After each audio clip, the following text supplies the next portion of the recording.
Hello students, welcome to the new chapter. Very interesting one again. Okay, so it's about magnets, right?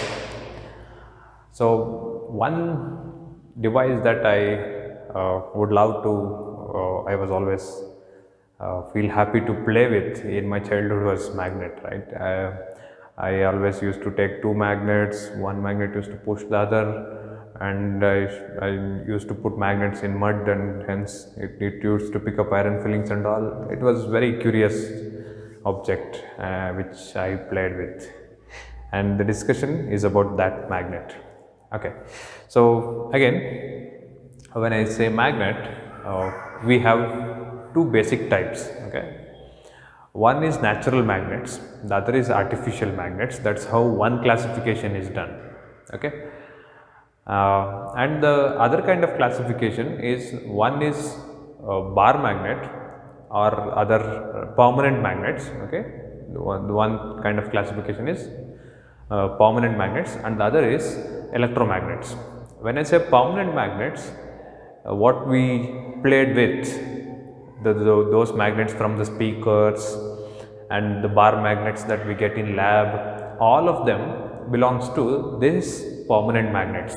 Okay, and the other set of them is temporary magnets or electromagnets.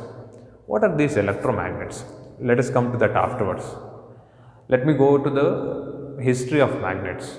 Magnets were very old objects for us. Okay, these were found when a shepherd was in the field and he accidentally put his stick with the iron hook on a rock, and the rock attracted that. So he was curious. This is one mysterious rock which could attract iron and other metals. So then it all started to evolve way back before 2000 years. Chinese made use of this magnets to make needles of them and make use of them in navigating from one place to the other place, which are called compass today. Okay, they are presently we make use of them, the compass. Um, so that is the history. Okay, it's way behind, way beyond the electricity's invention, or electricity's discovery. In fact, I should say, the magnetism was understood and applied. Not understood, I can say it was applied in different areas. Then electricity was also known to us way back, because lightning, thunder and all, they are the forms of electricity. Okay, that is where that is what is the beginning of electricity for us. Okay, but the understanding was not that clear as of the concepts or the properties of them are concerned. The magnetic properties, electric properties, what are they? Are they related? We never knew. So for so many long years, we thought that electricity is different and magnetism is different. Magnet means something which is solid like a rock and can attract lighter materials, which can attract the metals like iron and all. At the same time, it can also repel the same object, provided they are the like poles are brought close. So that is what we thought of magnets. Electricity, charges moving in a conductor, right? Even before understanding of charges, the assumption was just that there is some kind of fluid flowing inside it. Okay, then the concept of charges came and the clarity was obtained. So electricity means certain charge flowing in the conductor, and when I say magnets, they are some kind of solid objects, totally disconnected. But an accidental observation connected these two different concepts, and that observation was made by Oersted. Oersted was a professor. He was teaching while he was giving the lecture on electricity. A wire, he was holding a wire, Okay, we'll just see the same experiment in few minutes. We'll conduct it actually. Okay, so it's a wire through which the current was flowing. Accidentally, he placed a compass, okay, the magnetic needle, close to that current carrying wire, accidentally. And then he observed that that magnetic needle actually deflected. But the deflection of a magnet can only be seen if you have another magnet nearby it. There was no other magnet nearby the magnetic needle. It was simply the current flowing through the conductor. Even then, the magnetic needle deflected.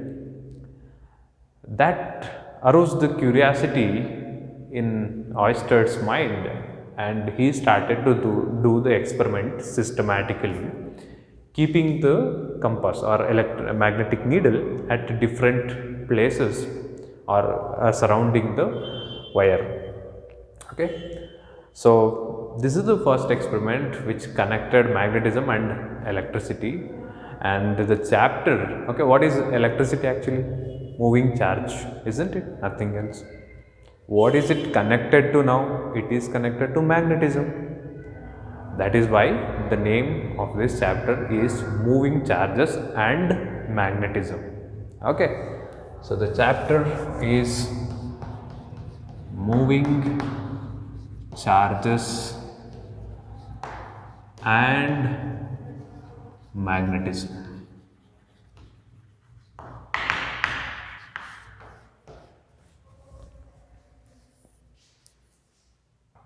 So, as I said, Oester is the first scientist who observed this effect of magnetism due to electricity or moving charge.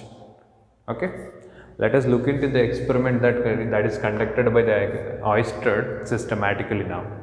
So, it was a simple experiment. A current carrying wire was surrounded by a plane, a sheet, which I can call, in such a way that the wire, the current carrying wire, penetrates or go through the sheet perpendicular to it. Okay, go through the sheet perpendicular or normal to it, I should say. Okay, if this is the plane, this is how the wire is going through that. And now these wires are connected to a cell or battery. Okay. Now, when the current flew through the conductor, through the wire, so since this is the positive terminal of the battery, current flew like this. It could give some magnetic effects. How to recognize those magnetic effects? Okay, let us see. So this is the basic structure.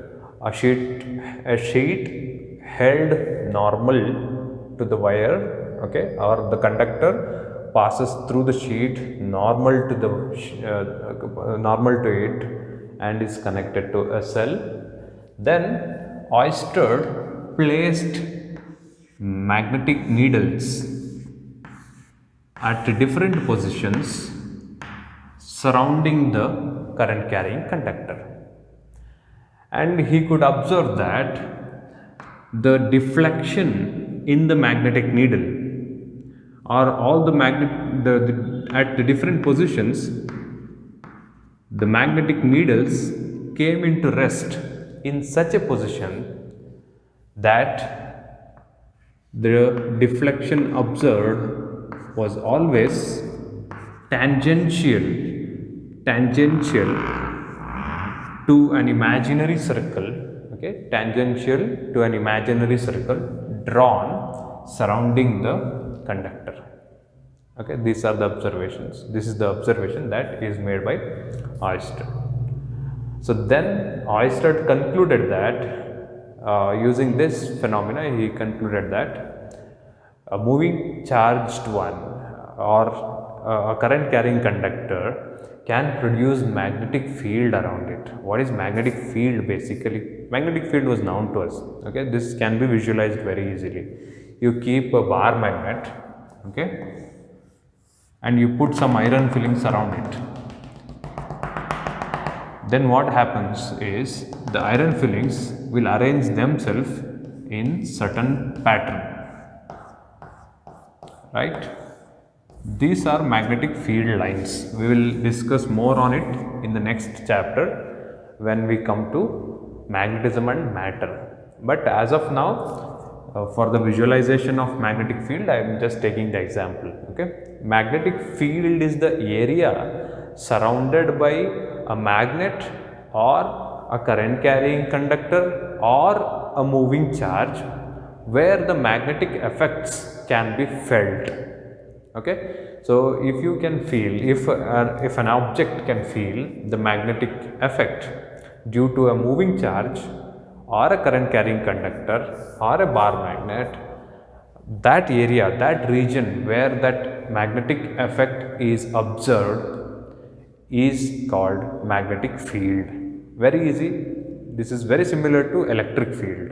Okay, so the region or the space where the electric effect or electrical force, electrostatic force, particularly electrostatic force can be observed is called electric field, right? Similarly here, the area or the region where the magnetic effects can be observed due to a current carrying conductor or a bar magnet or a moving charge is called magnetic field. That area, that region is called magnetic field.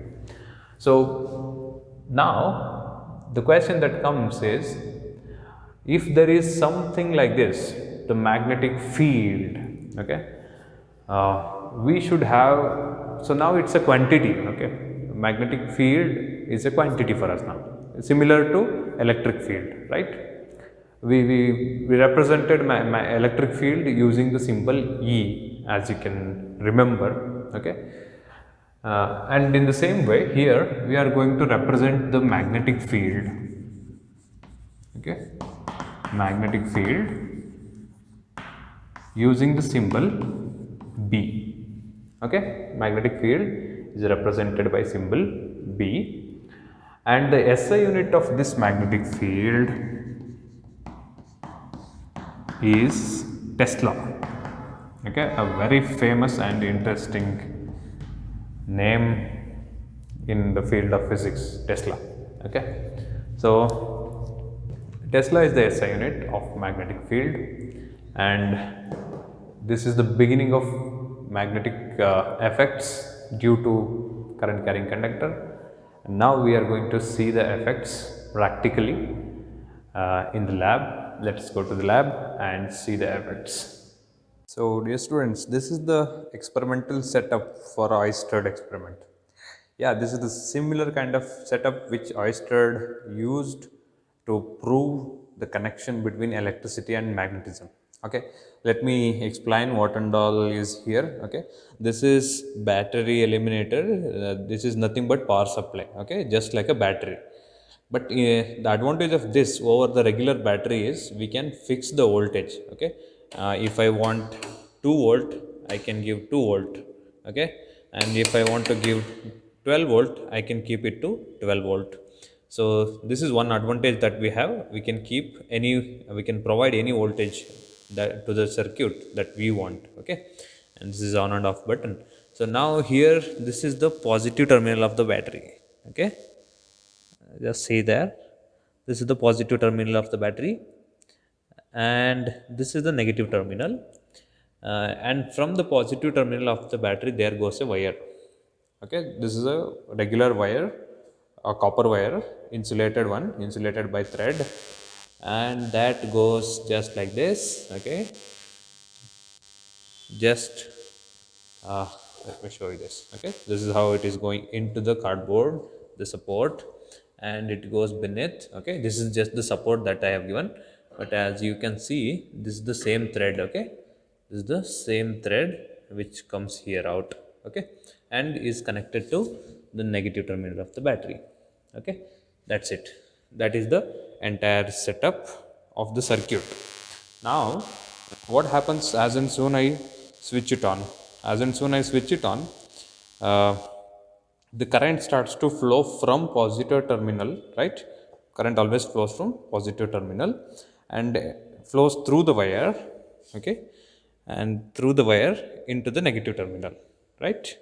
That is how current flows, we all know that, right? And hence, as I say, current starts to flow from this point, goes through the wire and come back to the negative terminal. That's how the current flow in the circuit. Now, what does this flow of current has to do with the magnetic effect? See, there is one more apparatus, one more device, which is the needle, compass needle. Okay, it's the compass. It's always the okay. Sorry for that. The compass needle. Just a minute. As you can see, the compass needle always comes to rest in north-south direction. Okay, so this is north and this is south. Okay, so this red tape or the red colored marker that we have put here always shows the north direction. Okay, so basically it's a magnet. You all have studied in your previous classes, right? Right from 8th and all. So any magnet suspended in midair always comes to rest in north south direction. Now, can we just uh, uh, alter the direction, or can we just make variations in the direction of this compass? Yes, we can. Okay, yeah, we again have another magnet here. This is a bar magnet. Okay, if a bar magnet is brought close to, okay, just close to the magnetic needle or the compass, you can observe that the compass starts to move or change its direction. Okay, observe it carefully. Okay, and if I bring north pole itself, you can see this. Okay, so this concludes that if you want to change the direction of this compass, okay, then what is necessary is another magnet or anything which can produce magnetic field or anything which can produce magnetic effect. So this setup is purely electrical. Now, I stirred accidentally, as you know, he did it accidentally and then he conducted the experiment systematically. Now we are going to conduct the systematic observation done by Oysterd as similar to how he did in the lab. Okay, the switches are on. Okay, so what we are going to do is we are going to mark few points here. Okay, 1, 2, 3, not the points, lines. We are going to draw few lines. Okay, 4, 5, 6, 7, 8. We can draw more, not a problem, these are enough.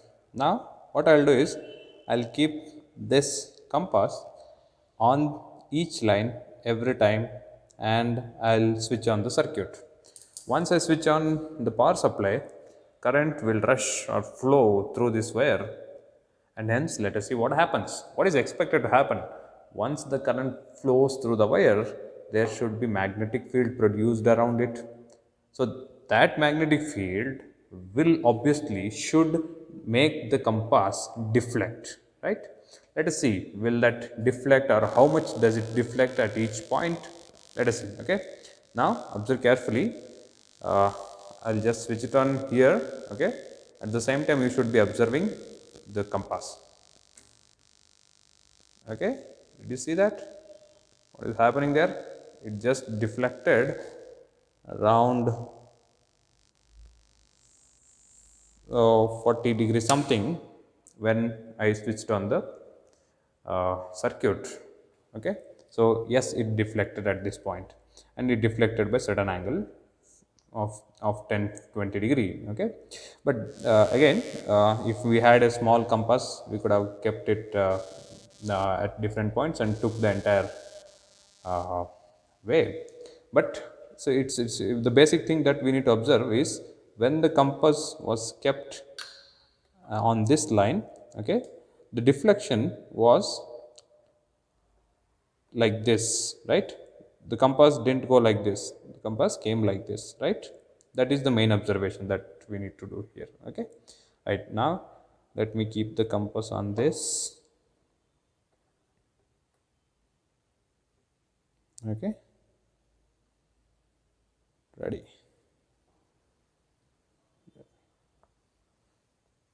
Yeah, I have kept the compass on the second line. Okay, once again I'll switch it on. You observe,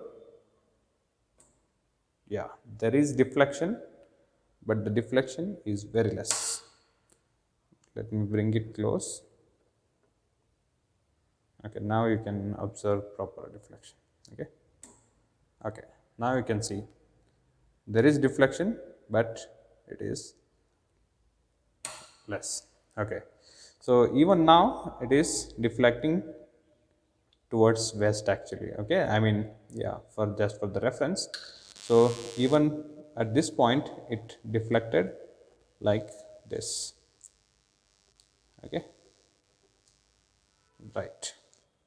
So now let me keep on this middle line. Now observe what happens. Okay, let it come to rest. Okay, shall we see? Now it is in rest and I am switching it on. Okay, observe carefully. Switch it on and you can see there is no deflection or considerably good deflection happening here. Okay, so observe it again. Okay, I am switching it on. No proper deflection. Okay, it's very less deflection that we can see. Okay, very less deflection. So at this point the deflection was very less, so that for this line I can draw it like this. Okay, because there was no deflection, it almost stayed like this, right? Fine. Now on this line, okay, observe carefully this time. Right, 3 2 1. See, no deflection. Okay, just a minute, let me make it to 0. That I can do, not a problem. Okay, north south setting. Yeah. Okay, 3 2 1. Yes, there is deflection. Yes, there is deflection. And what is the direction of deflection? Yes, it went like this, right? Okay, next I'll keep it here. Keep it here for 0 degree. Okay, yeah, it's almost stationary. I'll switch it on. Observe. Now we are going to see huge deflection. 3 2 1. Look at that. Look at that. The deflection was huge, right? And it was again in this direction, right? Okay, now I'll keep it here. Let me go quick. Okay, let me make it 0. Okay, 3 2 1. Again the deflection is in the same way but less, but it deflected like this, that is for sure. Now I'll come here. Okay, look at it, it's already there in this direction, right? And we'll see whether there will be a deflection or not. Look at that, it's very less deflection that's happening. Let it come to rest. Okay, now it's in rest. Observe carefully. Very less deflection, very less deflection, and that too in this direction itself, so that I can take it somewhat close, sorry, so that I can take it somewhat close to like this, right? Now the last line left, I'll keep it on this line. Okay.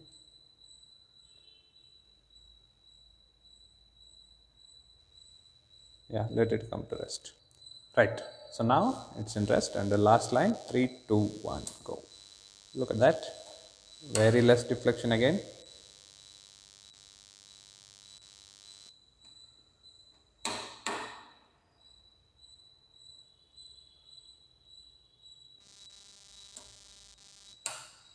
Right.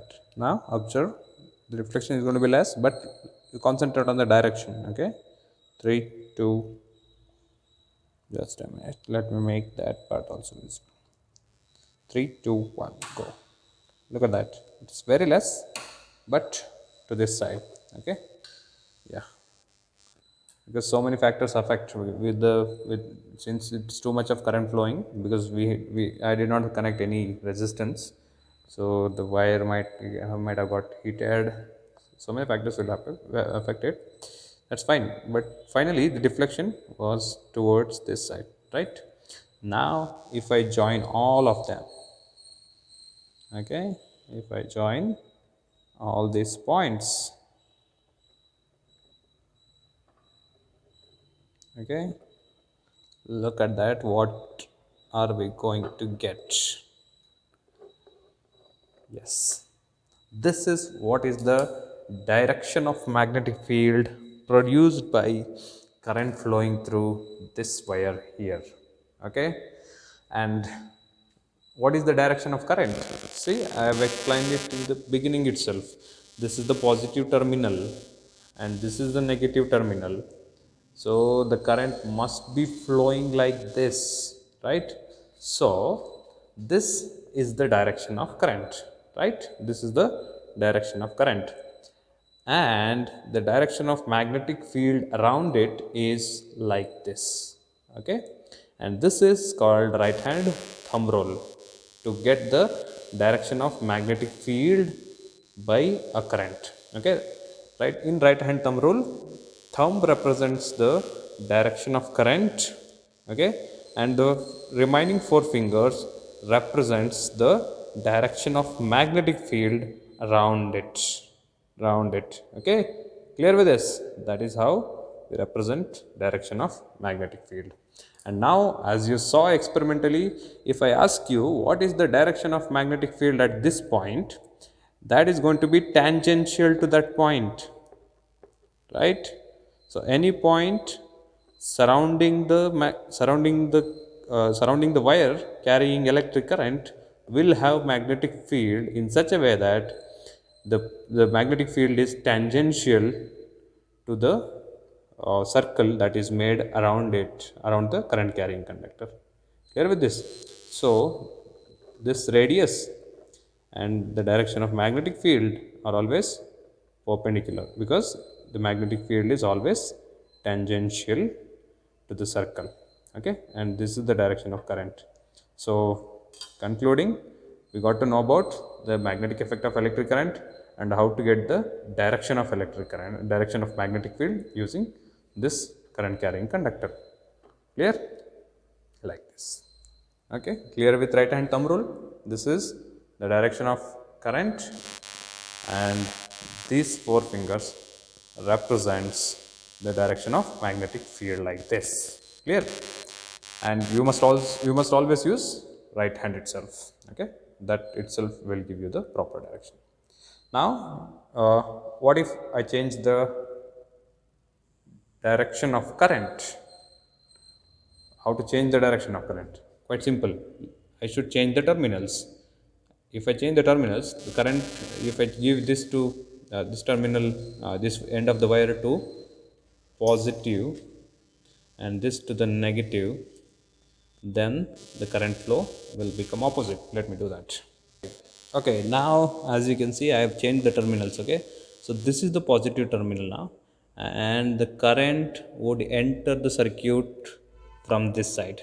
Okay, see, the current will start to flow from this point, and it will come to this point and will go to the top, and from the top it will come to the negative terminal because I have changed the terminals. Okay, I have shifted them. So the current direction is opposite this time. Okay, let us check how does it deflect and compare it to the previous situation. Okay, as you can observe here, when I kept the compass in the previous case, I observed the deflection in this direction, which means this needle came like this, right? That was the actual observation in the previous situation when the current was flowing from top to bottom. This time the current is flowing from bottom to the top. Okay, now let us see how the deflection is going to be. Okay, 3 2 1, observe carefully. Look at that, look at that. In the previous case the deflection was like this, and now the deflection was like is like this, right? Now let me take it to this point and check. Okay, observe carefully. 3 2 1, look at that. The deflection is towards the west this time, but look at the previous case, it was like that. Okay, you can reverse the video and watch it. Okay, go back and see. So that is how we can conclude, because why is it happening so? When this is the direction of current now, okay, positive. Okay, so now in this case this is the direction of current, right? And hence the magnetic field is like this, like this, which means exactly opposite to this, opposite to this, like this. Okay, clear? So like this. So right hand thumb rule is valid even when we change the direction of current. Clear?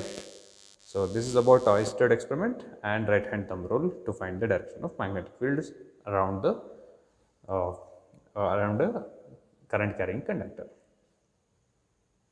Okay, that was the experiment on Oersted, the same experiment conducted by Oersted. Okay, let us move ahead now. So now that needle which deflected, as you saw, requires certain force for the deflection, isn't it? Think on it. See, no object can move by itself, right? Basic Newton's law of inertia says so. But the needle deflected. Deflection means movement. So for that movement to happen, you need to apply external force, right? So, but I am not touching it, right? So without the actual contact, there exists a force between or due to that current carrying conductor and this needle, right? So there is a force acting between them. Or you simply take two magnets, you bring north pole close to each other, you can observe the ripple, right? So there is a lot of repulsion, there exists certain force between two magnets. So similar to what we name for the force due to stationary electric charges, here we will name the force due to current carrying conductor in a region around it on the magnets as magnetic force. Okay, so magnetic force, let me write that proper definition. So the magnetic force is the force experienced by a moving charge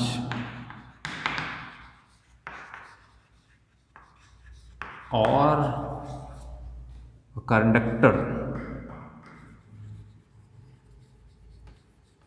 okay, current carrying conductor,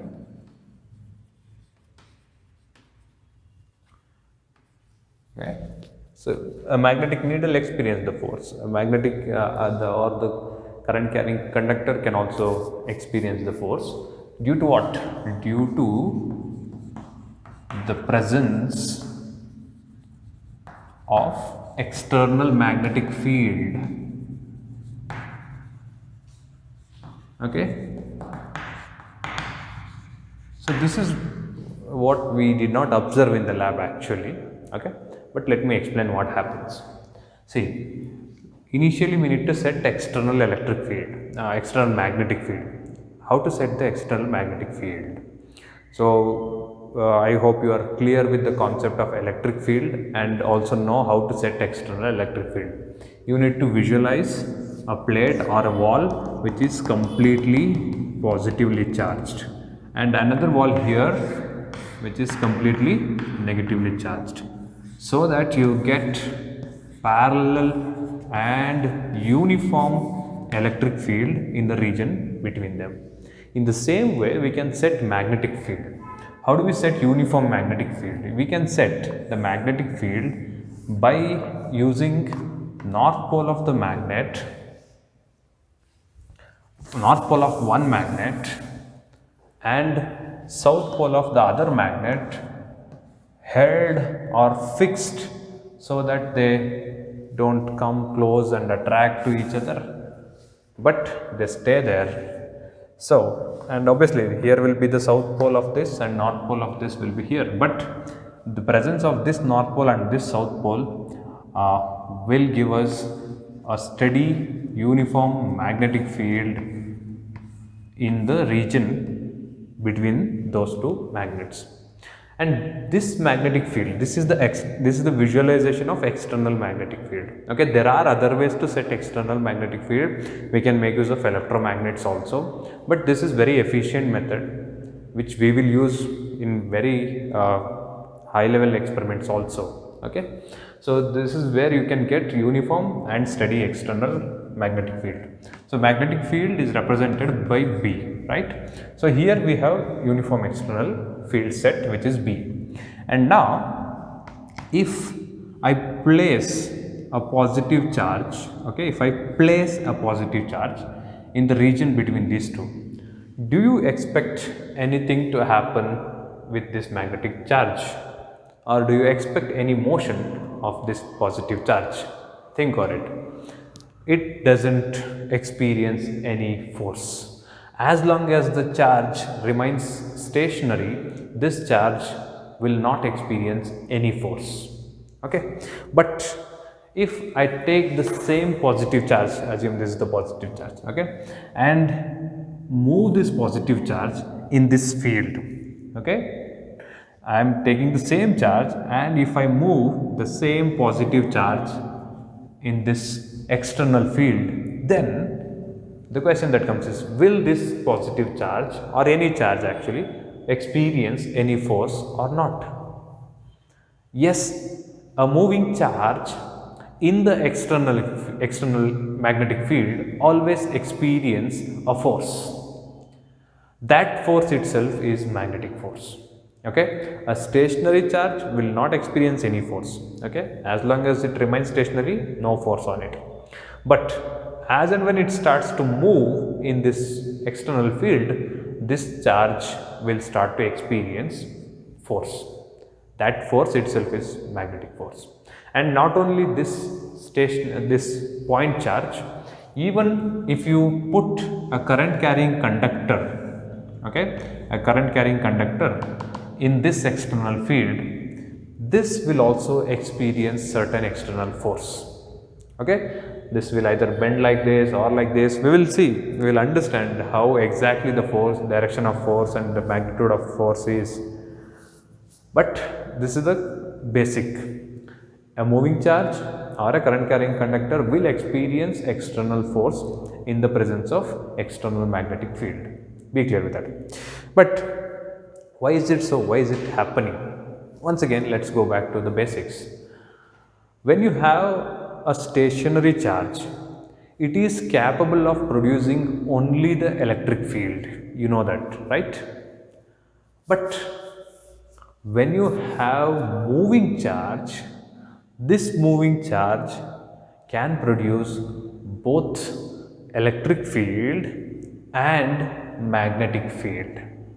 Okay, that is why, that is the basic for the magnetic field that we observed surrounding the current carrying conductor, because you all know that what is a current carrying conductor. Its positive charges fixed in one frame, the ions, and the free electrons drifting in one direction, right? So these free electrons are the negative charges which are moving, actually moving inside the conductor. So when they move or drift in one direction, that is nothing but moving charge, and that moving charge produces magnetic field. Why not the electric field? Again, they are actually the same. Okay, they will get connected when you get to know the special theory of relativity. But I don't want to go deep into it. You just keep this much in mind, that the positive charges are fixed and the negative charges are moving. Whenever you have a moving charge, there and all, that charge will produce magnetic field surrounding it, surrounding the path of movement. Okay, and you just saw the law and all, the right hand thumb rule, which will give us the direction of that magnetic field. Okay, so this much is clear. So the basic thing is, a moving charge can produce magnetic field. Okay, keep that in mind. So now why is this moving charge experience external force? Let me give you the clarity. So when you have a stationary charge, it's only electric field. Remember, this is electric field, this is magnetic field, no interaction. The magnetic field will not exert force on an object which is producing electric field, no interaction. Okay, that is why it doesn't experience any force. But if it moves in the region of magnetic field, okay, in the region where magnetic field is set, if it starts to move, then this moving charge, the positive charge, will produce its own magnetic field surrounding it, like this, isn't it? So the magnetic field produced by moving charge and the magnetic field which was already set externally will interact with each other, and hence the force can be experienced by this positive charge. Okay, one magnetic field, the other magnetic field, they can interact. Okay, it's very similar to electric fields. You knew that, right? You know that, right? So assume you have a positive charge and you have another positive charge here. Why do they repel? Because this has its own electric field, this also has its own electric field. These two electric fields interact, and hence the repulsion or certain force acts. Even if this is negative charge, there will be certain kind of electric field. This also has both the charges has electric fields, and those two electric fields interact, and hence there exists force between them, right? In the same way, the magnetic field produced by this moving charge and the external magnetic field interact with each other to get or to interact with each other is the reason behind the force experienced by this moving charge in the magnetic field. Clear? This is why this moving charge experiences the force. Now, the question that comes is, okay, now we understood a moving charge produces magnetic field, and a moving charge in the external field, in the external magnetic field, experiences magnetic force. That's it. That's the conclusion of whatever we discussed so far. But this is all qualitative analysis or qualitative understanding. There is nothing quantitative that we did, right? What is quantitative? Now we need to look how much force exactly is exerted, the quantity of force exerted on the moving charge in the external field. Okay, now we shall see the quantity of force and the direction of force exerted on the moving charge due to this external magnetic field set. Okay, let us assume that we have an external magnetic field set in this direction, upward direction. Okay, similar to how to set this, we just discussed about it. Two magnets will produce this, no need to worry. So that you keep one magnet here with north pole, you keep the other magnet here with south pole, the magnetic field is ready. Okay, so let B be the magnetic field set here. Okay, and if I move a charge, now I need to move the charge. So in such a way that it makes an angle theta with this magnetic field. Okay, this is the direction of magnetic field. Now I have the option, I can either move the charge like this or like this or like this or in the other direction, but I'll prefer to stick with straight line itself. So if I move a charge, okay, in the plane itself, in the plane, if I move the charge like this in this direction with the velocity of v, okay, so b is the magnetic field set, and remember magnetic field is a vector quantity, okay, so this is the direction of magnetic field, b is the magnetic field set, v is the velocity of the charge, and I should also know the quantity of charge. V is the velocity of charge and q is the charge moving in this direction. Clear? What is this vector? This is the velocity vector. Okay, I'm just throwing a charge into the field set already in this direction, like this. Clear? Let theta be the angle between them.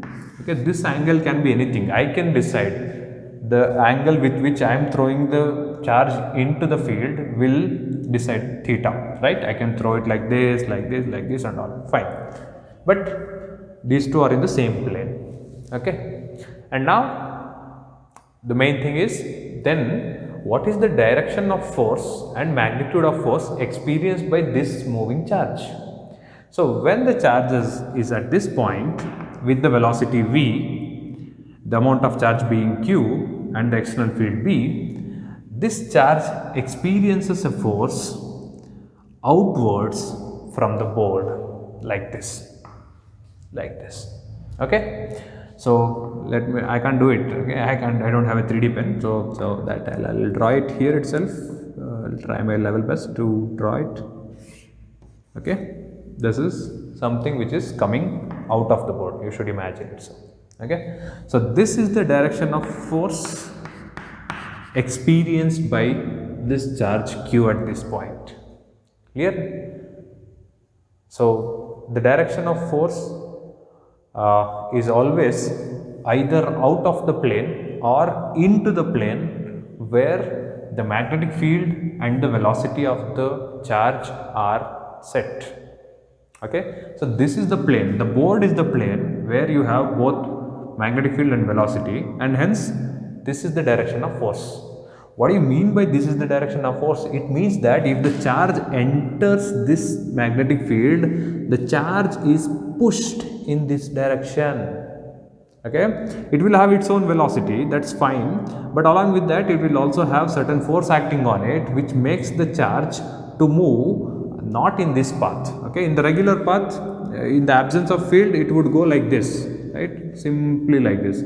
But when the magnetic field is present, this moving charge will experience certain force outwards and hence it will start to move like this. Okay, so it is pushed in this direction. Since it also has the velocity, it takes a path like this or like this. Okay, this is very similar to parabolic path, right? Do you remember the parabolic path? Okay. Similar, not exactly, but it's always like this because it also has its own velocity. It won't give up its velocity. At the same time, it is experiencing a push like this. So what happens is it comes like this. Okay, it comes like this, making a quarter of the circle. Okay, that's how it comes out. So I hope now you are clear with the direction of force. Okay, you might be still confused to make out the direction of force. You will have the clarity now. Okay, let me write the expression for force. How much force is experienced by this charge? That's also important, right?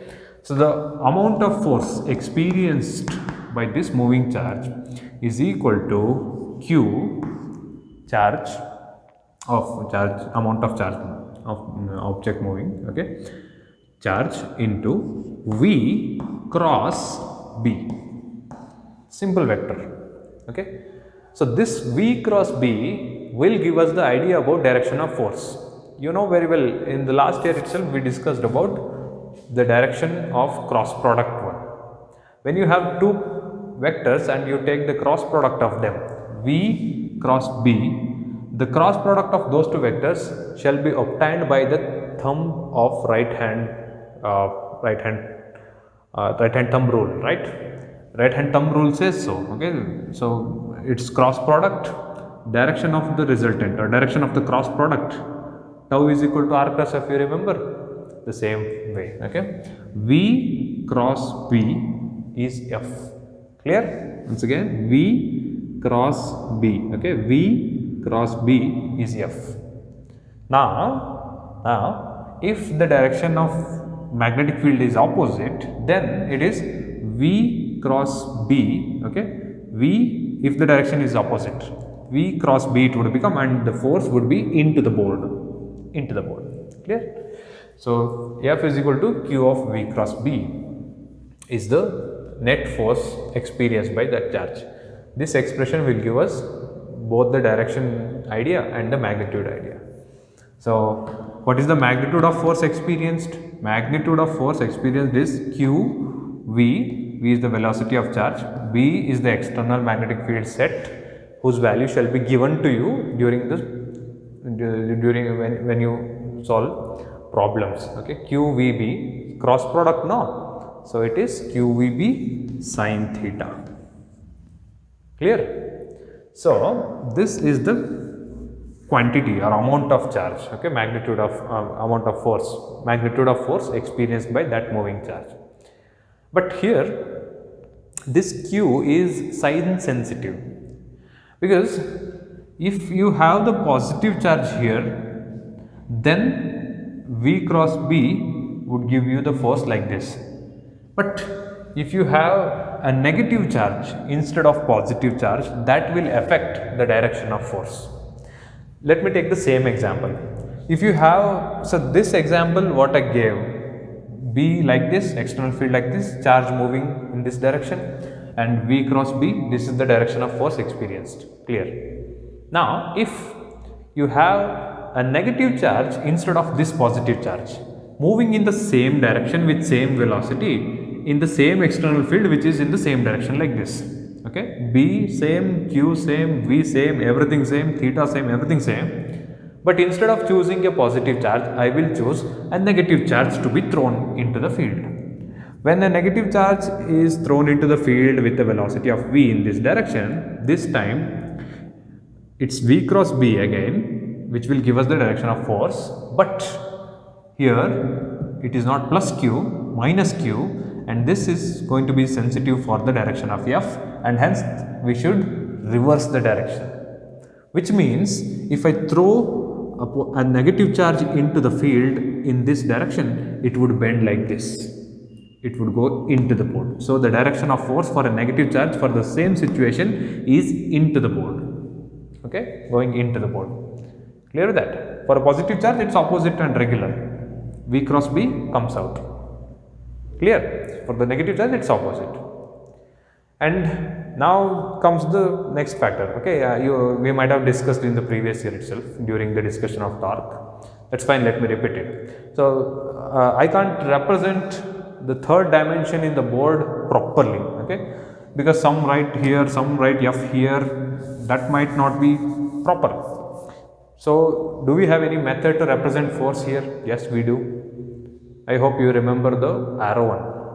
The tip of the arrow, when I put this mark, okay, when I put this symbol, this is a symbol to represent the direction of vector whose direction is coming towards you, or I can say out of the board or out of the plane. And if you have a cross symbol, this is the symbol used to represent a vector where the vector is pointed into the plane or into the board, going into it. So here, what is the direction of force for positive charge? What should I draw here? A dot or a cross? Whether the force is coming towards you as a vector or the force is going into the board, it's coming towards you. So dot or cross? Dot, right? So this is the proper symbol for force. We will make use of this in the coming sessions also. Clear? Very easy. This is the amount of force experienced by a moving charge. In the first place, why does it experience the force because the moving charge also produces magnetic field. These two magnetic fields interact, the external field and the field produced by the magnet, the moving charge. Both of them interact and hence you get the force. Clear? That's it. Let us look into the other details in the next session. Thank you.